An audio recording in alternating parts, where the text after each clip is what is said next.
Welcome to this episode of Forgeaholics Anonymous. First step is admitting there's a problem.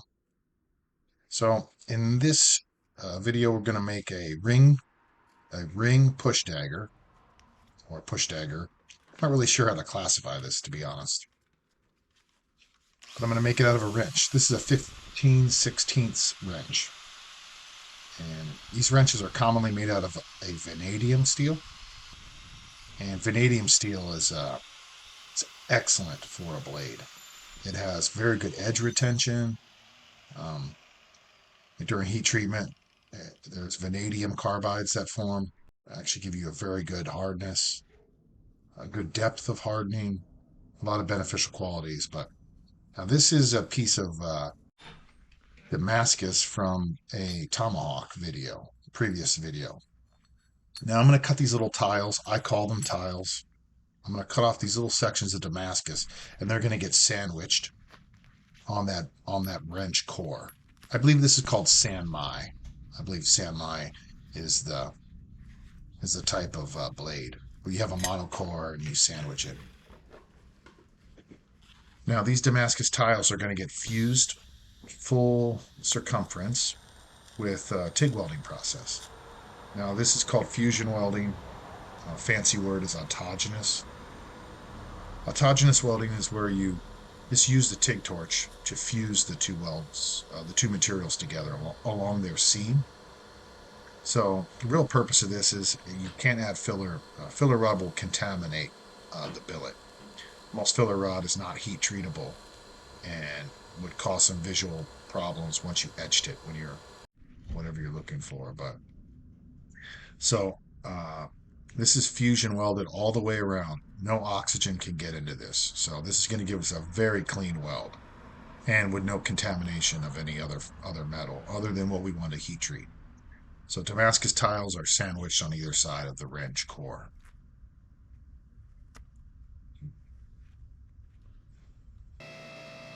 Now, I'm not quite up to forge weld temp here. This is just a single, I think I did 2 presses. This is just to get the metals, no voids, to get them fully pressed to each other before I get up to forge welding temp. Now, I do widen this a little bit here using my drawing dies to make it wider. And it's because that wrench curved a little. I want to make sure these are fully pressed together before I get up to weld temp. Plus, I want to straighten out this.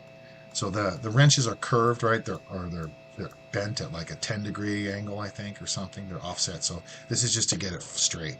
Now you can see this halo around the steel. This lets you know you're at forge welding temperature.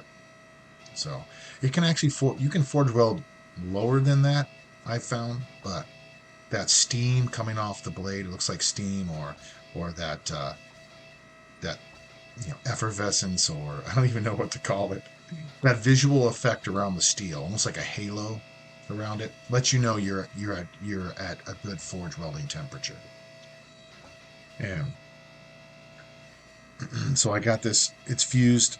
Now look at how fast these dies draw all the heat. Like within a few presses, look at that steel, and almost you'll see it looks black. And when that lets you know the metal's, that's cooled down. The metal's still probably 800, 900 degrees, but when the metal turns dark like that, it's kind of too cold to be worked. And here's another good shot showing that halo coming off. I wanted to make sure I had good fusion. Sometimes right on the tip, you'll have some delaminations there, so I'm making sure. And I kind of draw it past that point. Now I couldn't quite get the profile perfect on my press, so I'm going to go here. And again, I'm really working on that. I was really concerned about that tip not fusing properly, so I got it back up to forge welding temp. And I'm here on my little railroad track anvil, just getting that tip a little more refined, and the straightening it up a little bit, and getting that taper closer to what I want. Now this is the ball peen hammer. I know for blacksmithing, it's probably frowned upon to have to use a ball peen hammer. I've had good success with it. I have some blacksmith hammers. They're bigger. So this little ball peen hammer lets me really, I have good results with getting in there and doing that, doing some detail work. This is the ring test.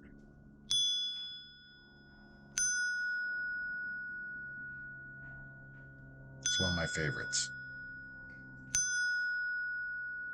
That's let you know the sound energy is traveling back and forth, and you don't have any delaminations or cold fuses in there. If it's got some cold fuses, it'll go thunk, thunk. But you get a good ring. I just call it the ring test.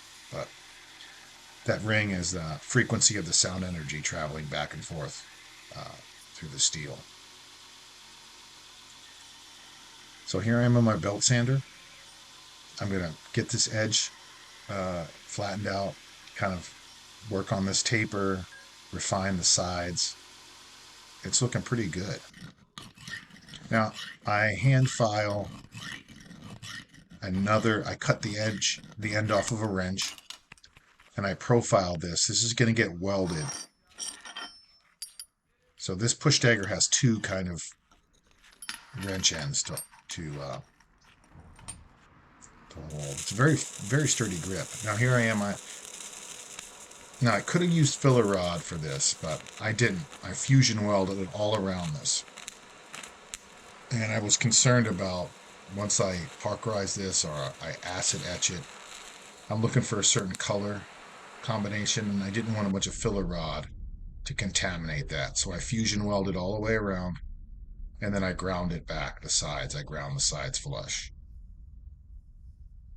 And I made sure everything is beveled, there's no sharp edges, but I did a little bit more hand sanding on those transitions, and I refined them a little more by hand. But this grip is very sturdy. It's a very good grip. So you can actually use it in either orientation, either the blade on the middle or on the index finger, either one.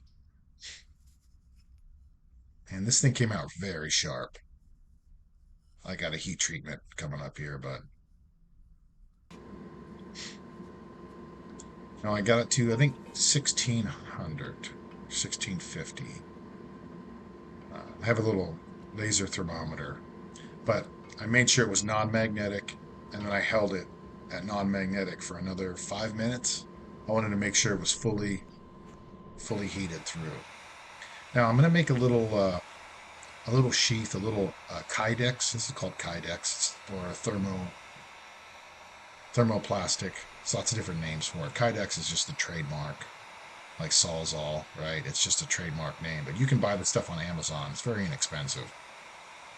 Now, a lot of people use ovens and to heat. I just use a heat gun, a little heat gun like this, and I get it till it's pliable. Then I wrap it around and I just put my foam. I built this press. It's pretty simple. You get it pliable, clamp it with a C-clamp. And I let it sit overnight and cool. It cools probably in like 15, 20 minutes, but I let it sit overnight. And then it's good to go. Now I'm going to trim shape this a little bit better and deburr the edges, and I made some marks there for where I'm going to put the fasteners. But this is a very good retention on this. Very good. Locks in place. Now these are called open back post screws. So you can see one side is just the screw. The other side has serrations that engage the kydex. And then the threaded hole goes all the way through, right? It's open on the back. So you can drill this with a drill press. You could heat up a little piece of steel and push it through if you wanted to. There's lots of different ways to get these holes, but I just drill it with a hand drill. And these click in place, you'll hear it. Click. They fit nice and flush. These work really well. Now, this is after the blade. I parkerized the blade. Now, the blade is going to get etched, but I wanted the rings or the wrench ends to be black, nice and dark. So I parkerized those. And after I parkerized it, I put the blade into acid to etch it. So it's got a two-tone. Now you can see that center, that little band of nickel? I should have done a little bit more investigation in my tiles because both of those, each side has a little band of that nickel. So I just didn't quite get my tiles oriented enough. It still came out cool. I really like it. The patterns, I just wish that I didn't have that little center section, but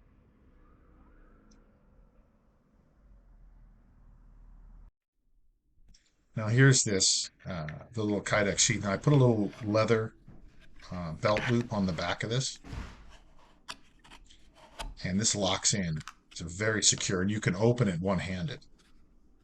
That tab, you can put your thumb against that little flap that sticks up there, and it just pops out. And you can push this in either orientation, depending on how you want to carry it. It locks in either position. But I usually have it in this position right here. You can throw this in a bag or in a backpack or wear it on a belt. And very safe to carry. That Kydex is a very positive locking mechanism. And you want to, if you just threw this in a backpack without the sheath around it, it would just cut up and puncture whatever you put in here. It's very sharp. So I love the pattern. Didn't come out perfect the way I wanted, but and the two tone, right? The handles are parkerized really dark, and there's an etch on the blade. I did a paper cutting test and some puncture tests. This thing is incredibly strong. I did a tempering cycle, 200 degrees for an hour. What do you guys think? Did it turn out okay? I might try again, and this time get the orientation of my Damascus just right. Well, I really appreciate you guys watching this. Let me know what you think. I need some feedback. You guys stay safe out there. I'll see you on the next one.